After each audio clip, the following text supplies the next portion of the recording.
What is up, Janksters? It's your boy Graham, also known as HamHawks42 on the internet, and today we are going to be discussing protection. It's a keyword that is easy to get wrong. When a creature has protection from something, it means that it cannot be targeted by any source that is that type, that has the characteristics of what it has protection from. Can't be targeted, can't be dealt damage, cannot be enchanted, cannot be equipped. That's very important to know. So things can't be attached to it of that color, nor can it be targeted or dealt damage from things of that color. So in that situation, so here we have an example. Cerulean Drake. It has protection from red. So it's a 1/1 flyer for 2 with some other abilities, but the protection is really what we're keying in on here. Now, because it has protection from red, if your opponent tries to shock this, they won't be able to. This is not an eligible target for shock. So if you're playing an arena and you select shock, you go to cast it, and it says select your target, and a bunch of things glow on the screen, Cerulean Drake will just not be available. It won't even let you cast it. The game will not let you cast that spell targeting Cerulean Drake. So that's pretty good to know. Also, if you wanted to enchant this, now then those enchantments wouldn't work. Notably, when it comes to protection, it doesn't care who owns the effect.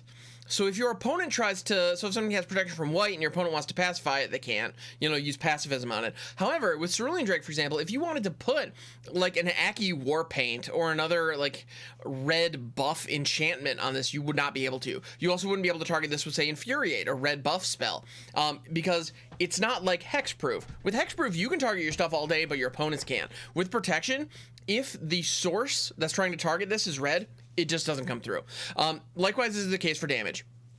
So if you have a card that says, so in this case, it's Cerulean Drake, if your opponent, or if anybody casts a card like a Blasphemous Act or an Anger of the Gods that says deal certain damage to everybody, like so deal 3 damage or deal 13 damage to all creatures, Cerulean Drake just doesn't get touched by that. The damage is prevented, and so as a result, it just goes through. Now, if you have an effect that says damage cannot be prevented on that, then that's a different story. Then it does go through that situation.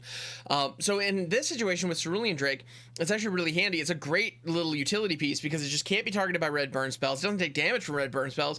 Oh, and there's one other effect that's relevant with protection. It cannot be blocked by red creatures.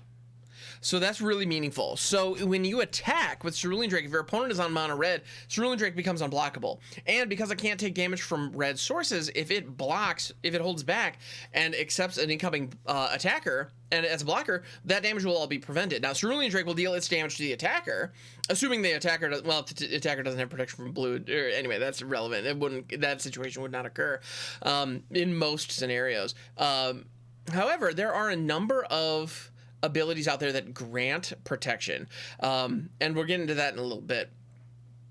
The other thing to note with protection is the most common form of it is protection from colors. You see protection from red, protection from blue, protection from green, etc., quite frequently. That's actually something that's pretty common out there. However, there are other types as well. There are protection from card types.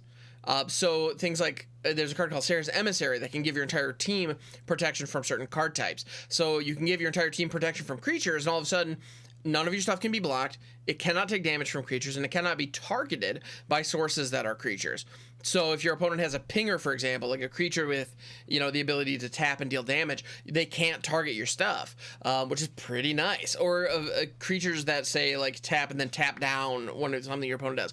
It's not an option. It cannot be targeted. If your creatures have protection from instant speed removal can't target them. So that's very, very handy. The other thing to note with protection, though, is destroy effects or exile effects are not impacted by protection. But that is only relevant because of the targeting restriction. That's only relevant with universal effects.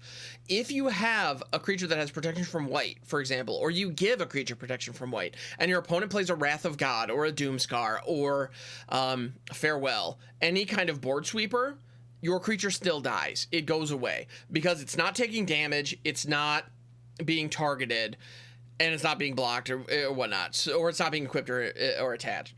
Nothing's being attached to it. So that's very, very noteworthy. So board wipes still get around protection. So protection from black won't save you from Meat Hook Massacre. Protection from white will not save you from those sweepers. However, like I said earlier, protection from red will save you from an Anger of the Gods or a Blasphemous Act, because that board wipe uses damage, which is prevented. So that's interesting. So that's there are a number of other situations where you can give your creatures protection in a moment's notice.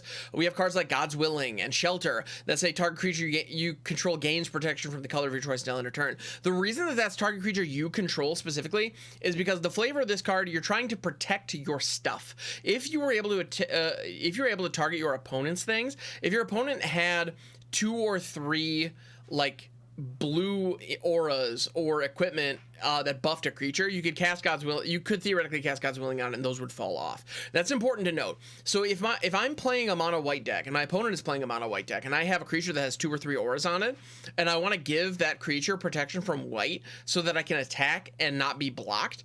If I give that creature protection from white, the auras that are attached to it will fall off because because that creature can no longer be enchanted or have equipment that is white. So that's important to know. That does come up. It does happen, and it stinks when it does. I've been there. Trust me, it hurts. If you don't know that and you do it to yourself, it can definitely be a problem. But God's Willing is a great card. As you know, these cards that can give situational protections are also very, very good because it can give. If all the blockers are a certain color, you can give the creature protection from that color to make it unblockable, assuming that you don't have auras that are going to fall off. You can give the creature protection to prevent it from being targeted by removal spells, so that's pretty great. And you can also use it to prevent it from being removed by damage or make sure it wins in combat. That's all. They're all great uses for God's Willing and cards like it that can grant protection. So I think it's quite good. There is one example of protection that I would be remiss if I didn't bring up because there are a couple of very unique, very weird cases of protection. And one of them that I just need to mention, just a shout out, if you will, to Progenitus. Progenitus is a 10/10 for double Wooburg. So it costs 10 to cast, all of which are colored pips, and it has protection from everything. Now you may think that that's actually great because the thing is almost impossible to kill. That is not necessarily correct because it still falls to board sweepers, which is a problem. But it's a double-edged sword. Because it has protection from everything, it cannot be targeted by your own stuff as well. And when I say everything, I mean everything. It's not protection from every single color. It's protection from every color. It's protection from every card type. It's protection from every player. It's protection from every freaking creature type. It's protection from absolutely everything. So Progenitus is a unique case in that it cannot be targeted. Period. It just can't be targeted. Equipment cannot be attached to it. Auras cannot be attached to it. It cannot take damage, and it cannot be blocked because everything that would interact with it in one of those ways falls within the umbrella of everything. So this is a very weird card. But it's not as complex as it looks, because it has Shroud. It's unblockable. It can't be dealt damage, and that's it. That's about it, actually. And you can't equip it so you can't equip it, or auras can't attach to it. So it's an interesting card. It's cool. It's a great way to. There are a lot of combos throughout the history of the game that leverage Progenitus to cool effect.